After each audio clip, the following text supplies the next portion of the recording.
It's so cool when you go on a hike in the woods with someone who really knows their plants.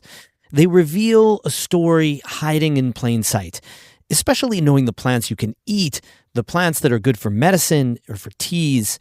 Mohawks passed this knowledge from generation to generation for centuries. It was a crucial part of Mohawk culture until Europeans broke that chain of knowledge. Younger Mohawks today are working to reclaim that knowledge and pass it on.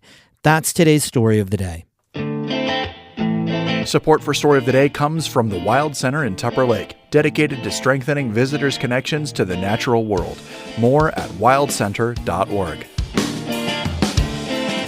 Hey, I'm David Sommerstein. It's Monday, July 13th. First up, Governor Kathy Hochul says combating the effects of climate change remains a top priority, despite a rollback of some emission reduction deadlines under the state's landmark climate law. In an interview with Politico Energy podcast, Hochul defended the rollback, saying it's still important to move forward on climate goals, but not at ratepayers' expense. And so that's what we had to do, is just ask for a little more breathing room. It was not a repeal. And I also put $1 billion last year and this year to make up for the fact that we have to slow things down on the time frame. But that billions of dollars is being used to build the energy infrastructure and to help ratepayers. Hochul says the state is also pushing forward with plans for offshore wind energy, despite opposition from the Trump administration and an expansion of nuclear capacity. Environmentalists and many legislators have harshly criticized Hochul for delaying what they say are critical steps to reducing emissions that cause climate change. Watertown passed a law last week with new safety requirements for e-bikes. The move comes almost a year after a woman died in a biking accident in Thompson Park. Richard Haller reports. People who ride electric bikes in the city of Watertown are now required to wear helmets and stay off sidewalks. Standard bikes are only allowed on sidewalks if the rider is under 12 years old. The Watertown City Council passed the new safety measures at its meeting last Monday. People who violate the new rules could be fined $150 for first-time offenses and $300 for any other offenses within 18 months. At the council meeting, Watertown resident Patricia Oatridge pushed back and said the city should invest in more bike-friendly infrastructure. If y'all want to enforce helmets and tell people they can't ride on the sidewalks and they can't go through the square or they have no way of getting around town, then you need to make bike lanes. In Europe, they do it, no problem.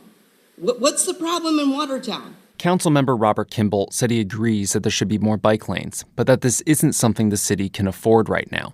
A helmet is just a basic safety thing. It's like wearing your seatbelt in your car. It reduces your risk of death from an accident. City officials said they put together the new law in response to several biking accidents. Last year, a 66-year-old woman died from head injuries after being thrown from her bike in Thompson Park. And just last spring, an 18-year-old riding an e-bike was hospitalized after colliding with a car. The new law takes effect immediately. Richard Haller, North Country Public Radio.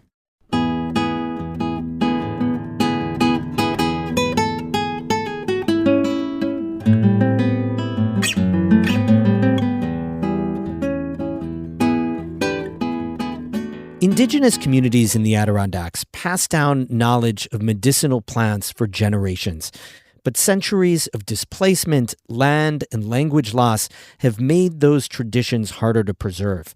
One local college student is working to reconnect with that knowledge by creating a foraging guide to the plants grown on her own campus. David Escobar has our story. Ronnie Sunday walks through a grassy field on the Paul Smith College campus. She kneels down beside small clusters of fuzzy leaves poking through the grass. So this is going to be in the first stage of its growth, and then you can see the ones that are still standing right behind us. She's talking about mullein. Many people know it as a roadside weed. Sunday knows it as medicine. So these are good for people with asthma. It's good for clearing out your lungs, and I probably need that right now.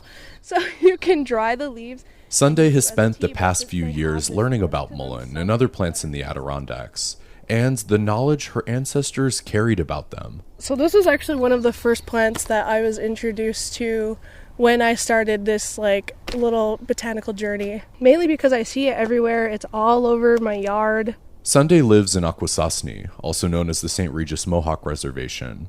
She recently graduated from Paul Smith College, where she spent the past year documenting the edible and medicinal plants growing around campus, turning it into a pocket-sized field guide.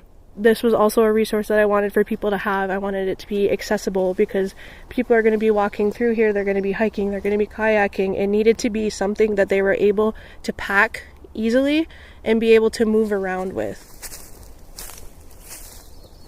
As we continue down the trail, she rarely makes it a few steps before spotting something else, each with its own story. Needles on a towering white pine tree. So you can make these as a tea. Wintergreen bushes by our feet. You can chew on it, and this also works as like an aspirin. Paper birch bark that's fallen to the forest floor. Yes, it will fall off. Yes, you can peel this, but if you're peeling it before it's actually ready to be peeled, you're damaging the tree. There are 20 different plants in Sunday's guide. Each entry includes its English name, how to identify it, and where it usually grows. But it also includes something you wouldn't find in most field guides. The plants are translated into Ganegeha, the Mohawk language, and paired with descriptions of how Mohawk people traditionally use them. So galize means mullein, and it also means yarn. Sunday says that's because Ganegeha is a highly descriptive language. It's polysynthetic, and the words often combine ideas to describe what someone's seeing. Mulleine's soft, fuzzy leaves resemble yarn. Other plant names describe colors, shapes, and relationships with the natural world. The language is very intricately entwined with the land. So when you're looking at some of the plants in the language and you're looking at how they're translated, it'll just be like yellow flower, a lot of yellow flowers. It has a red root, but then when you really break it down, it's talking about like the way that the root looks like blood. But the number of Mohawk people who can speak Ganegeha fluently has shrunk over generations. Colonization and war drove many Mohawks from their ancestral homes. Boarding schools also forced Indigenous children to abandon their language altogether.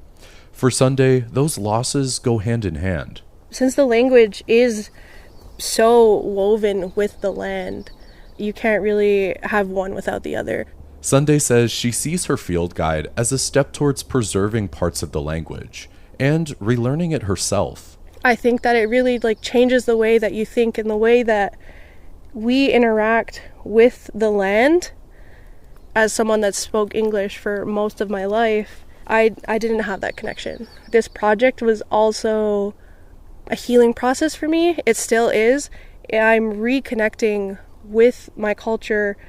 It's this is my reconnection project. But Sunday says the guide is also meant for people beyond herself.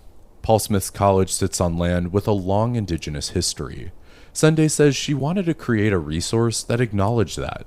And I was like, well, I'm going to take the next step. I'm going to be the one to create this resource for people to use, to come back here, because everyone keeps saying we're allowed to be here, but there's nothing for us to stand on. There's nothing for us to have while we're here. Sunday hopes her field guide can be part of that foundation to build on and eventually expand.